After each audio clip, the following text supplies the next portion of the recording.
로어, 출처를 알 수 없는 이야기, 믿기 힘들지만 설득력 있는 이야기, 도시 전설을 뜻한다. 첫 번째 이야기, 1854년 터키의 명가 욜겐가에서 일어난 사건으로, 당시 크리미아 전쟁의 전화를 피하기 위해 욜겐 일가는 중앙 유럽으로 이주를 계획했다.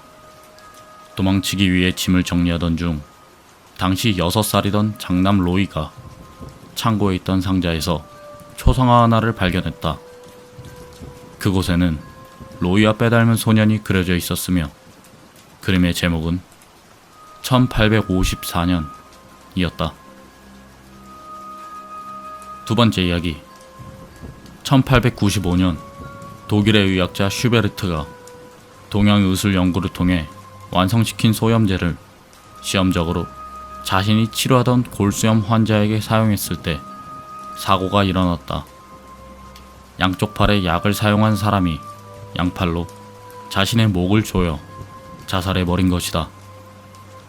한쪽 팔에 약을 쓴 사람은 다른 쪽 팔로 목을 조이려는 팔을 붙잡아 화를 피할 수 있었다. 슈베르트가 수입한 약의 재래로 쓰인 생물 중엔 현재까지 미확인된 것이 많다고 한다.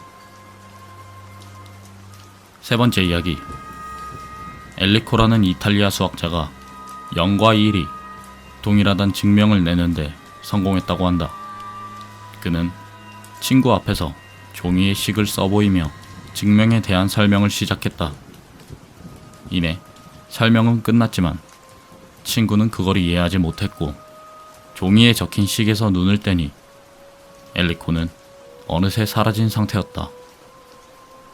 다시 종이를 보려 했지만 엘리코가 쓴 식마저 사라져 있었다고 한다. 네 번째 이야기, 1991년 군마현에 있던 건설업체 사장이 자택에서 쇠약사한 것이 발견되었다. 그의 수기에는 이렇게 적혀 있었는데 1년 전 그는 촌장과의 유착을 공표하려던 의원을 죽여서 새로 만들어지는 강당 벽에 묻었다. 헌데 주민들의 반대로 강당의 해체가 결정되었다. 살인이 발각되는 게 무서웠기에 주민들과 교섭에 나섰으나 그다지 도움이 되지 않았다. 하지만 한층 더 무서웠던 것은 강당을 전부 부셨음에도 시체가 나오지 않았던 점이다. 다섯 번째 이야기, 18세기 오스트리아에서 까미라는 여자가 아이를 잉태했지만 상대 남자가 실종되었다. 여자는 남자가 돌아올 때까지 아이를 낳지 않겠다고 결심했다. 그 후 수십 년이 지났어도 남자는 돌아오지 않았고 아이를 낳지 않은 그녀의 배는 끝없이 부풀어 올랐다. 끝내 남자는 돌아오지 않았고 까미는 그대로 죽어버렸다. 그리고 그녀의 배에선 노인의 시체가 나왔다고 한다. 여섯 번째 이야기, 1970년경 스페인 어촌에서 새빨간 레인코트를 입은 여자가 폭풍우가 치는 날에만 나타났다. 엉뚱한 행동으로 인해 마을에선 그녀를 모르는 사람이 없었지만 그녀의 얼굴을 본 사람은 아무도 없었다. 어느 폭풍우가 치는 날 어부 중 한 명이 그 여자를 찾아냈다. 위험하다고 생각한 어부는 그녀를 말리러 다가갔다. 하지만 레인코트 안쪽에는 아무것도 없었고 어부가 다가가자 코트는 지면에 떨어졌다고 한다. 일곱 번째 이야기, 아일랜드에 사는 크리스라는 남자는 자신이 죄수로 나오는 악몽에 시달렸다. 정신과 의사에게 상담도 받았지만 악몽은 계속 그를 괴롭혔다.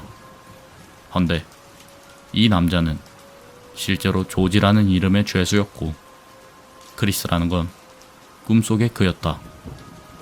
조지는 감옥에서 명을 다할 때까지 자신이 크리스라고 믿었다. 당신은 지금 정말로 깨어있는가? 여덟 번째 이야기, 1992년 로스앤젤레스에서 어떤 남자가 정신병원으로 옮겨졌다. 남자의 말은 이러했는데 어젯밤 편의점에 갔더니 새빨간 감시 카메라가 있었다.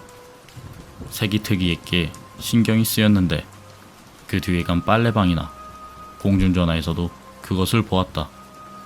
그리고 자기 집 현관에서도 그걸 본 뒤 기절했다고 한다. 그 후 남자는 알 수 없는 이유로 쇼크사했다. 다만 얼굴은 천장을 향한 채 무언가를 무서워했던 것 같다고 한다. 9번째 이야기. 일본인 카메라맨이 러시아에 있는 호텔에 투숙했을 때 이야기다.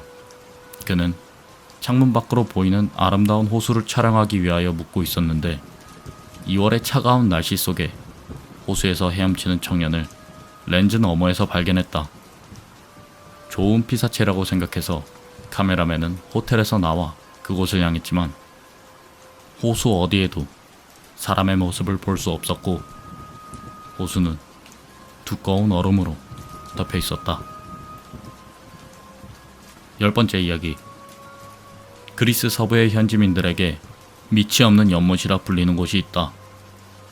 정부 조사원이 이곳을 조사하기 위해 보트에서 와이어를 풀어넣어 계측하려 했지만 와이어가 100m를 넘어가는 시점에서도 바닥을 알 수 없었다.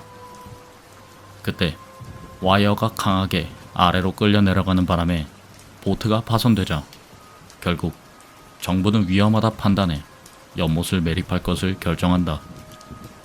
트럭으로 흙을 부어넣자 연못은 매우 쉽게 메워졌고 지금은 땅을 아무리 깊게 파도 흙만 나올 뿐이라고 한다.